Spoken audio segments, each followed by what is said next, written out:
experience to an adjustable base from Mattress Warehouse.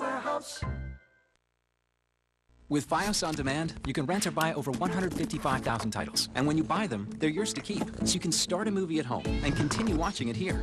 Then watch it again over here. Even watch it out here. Watch it virtually anywhere, with anyone. Fios On Demand has select new release movies available before DVD or other streaming services, like the Lego Batman movie. So check Fios first by pressing the On Demand button on your Fios remote. You've got Fios. Now get the most out of the best. This is CNN, the most trusted name in news. This is CNN Breaking News. Hello everyone, this is CNN's continuing coverage of Hurricane Irma. I'm Michael Holmes in Orlando. And I'm Isa Suarez coming live to you from Miami, where Hurricane Irma is already being felt. And we will be with Isa very shortly. Meanwhile, a short time ago, Hurricane Irma did make landfall on Cuba's north coast, and now the storm is about 24 hours from striking the Florida Keys.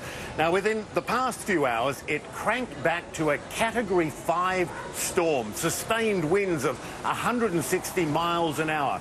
It is not expected to weaken before hitting Florida early on Sunday, a very, very unusual event to hit land at Cat 5 on the U.S. mainland. Now, the window to evacuate, meanwhile, quickly closing for the countless drivers who did heed the call to get out. There is only one way out, and that is north. But it's slow going, bumper-to-bumper traffic stretching to the horizon. Now, flying out of Miami is no longer an option. The last commercial flight to leave the international airport was several hours ago. Airports in Orlando, Fort Lauderdale and West Palm Beach will all halt operations Saturday. Now, Irma is one of the largest Atlantic storms ever recorded, and those who stay behind are taking a massive risk with their own lives. Emergency shelters already filling up with those who cannot or will not leave. As of right now, the storm has left at least 24 people dead across the Caribbean. The totality of destruction in some places mind-boggling, as in these images you're looking at from the island of Barbuda. All right, let's go now to Isa Suarez in Miami for the latest from there, where the storm is starting to have an effect. Isa.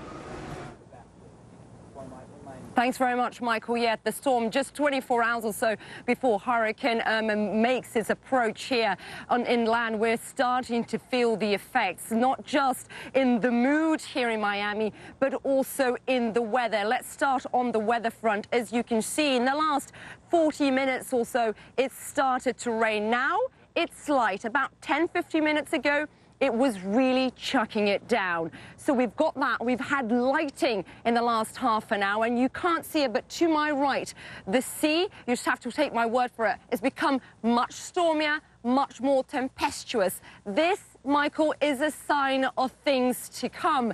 And the mood here has changed as much as the weather. It's gone from one of preparedness to one of urgency and jittery. And that is why officials are urging people to really think about it, seeking shelter. Let's have more on the latest on where this weather is shifting the pattern we've been seeing with Hurricane Irma. Let's go now to Karen McGuinness. Karen. Yes, Isa, as we take a look at the radar, we're already seeing some of the bands, the deep tropical moisture just at the periphery of Irma as it starts to make its way all the way from Miami down to the Florida Keys. What's interesting about this is here's one band, a little bit of a break here before the next band, which is much broader. You'll see lots of lightning. You'll see the wind pick up. You will see this over the next 24 hours.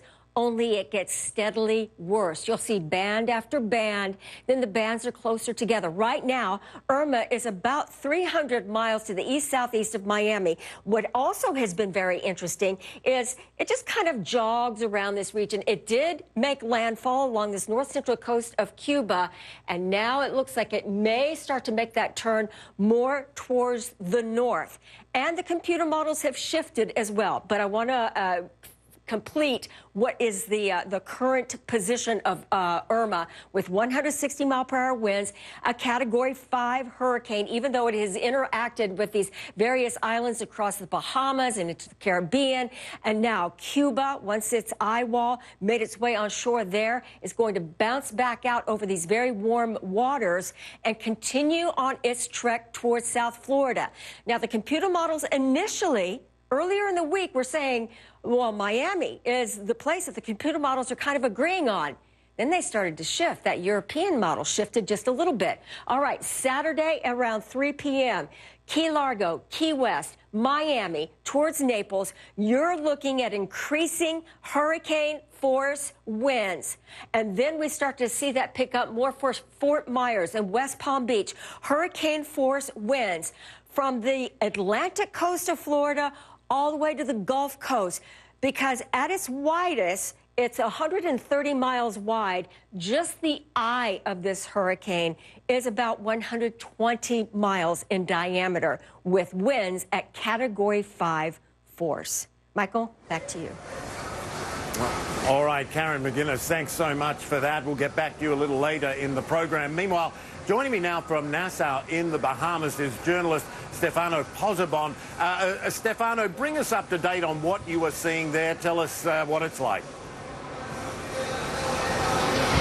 Yes, Michael, we are in Nassau. We have not experienced the burden of the first of Irma because of the geography of Irma's path, has been spared winds of a Category 4 hurricane. But what we are experiencing is the winds of a tropical storm. Nassau is in the northernmost part of the Bahamian archipelago. This is where people that have been evacuated from the southernmost part of these nations were brought in the past few days. We have been able to speak with a few of them yesterday, and the main feeling for them is the uncertainty that they don't know what actually happened in the southernmost part of the Bahamas, those that were struck by Irma at its full force or as a Category 4 hurricane yesterday. These people that have been evacuated successfully in the past few days, they have stayed here in Nassau, and they look forward to going back to their houses and not really knowing what they're going to find there, Michael, because the images that we have seen from the eastern islands in the Caribbean, such as St. Martin's and Barbuda, are really terrifying, and many of the people that we've spoken with were asking, is this going to be the same for me when I go back to those islands in the southern of the Bahamas, Michael? Stefano, yeah, we're going to talk a little bit more about Barbuda in a moment and how badly hit that was. But where you are now, I mean, what about infrastructure? What about readiness? What's the sense there about being able to deal with this? What we have experienced, Michael, is that the Bahamians are very much used to this type of event.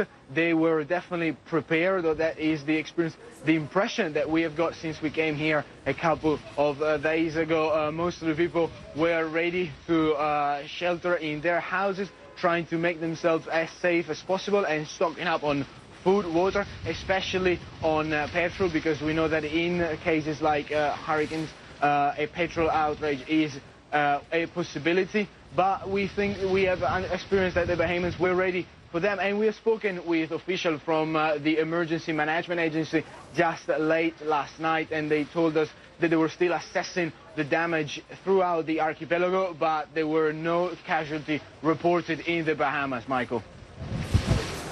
All right, Stefano Pozzebon, thank you so much there in Nassau. And let's talk a little bit more. You know, Stefano mentioned Barbuda. It was badly hit, barely habitable, we're told, after Irma really crushed the island. It was a Category 5 hurricane. When it hit there on Wednesday, at least one person died. And now residents are preparing for a second hurricane in 4 days. Our Leila Santiago with more on that. Once a Caribbean getaway surrounded by turquoise water, now demolished, left desolate, unrecognizable by Hurricane Irma.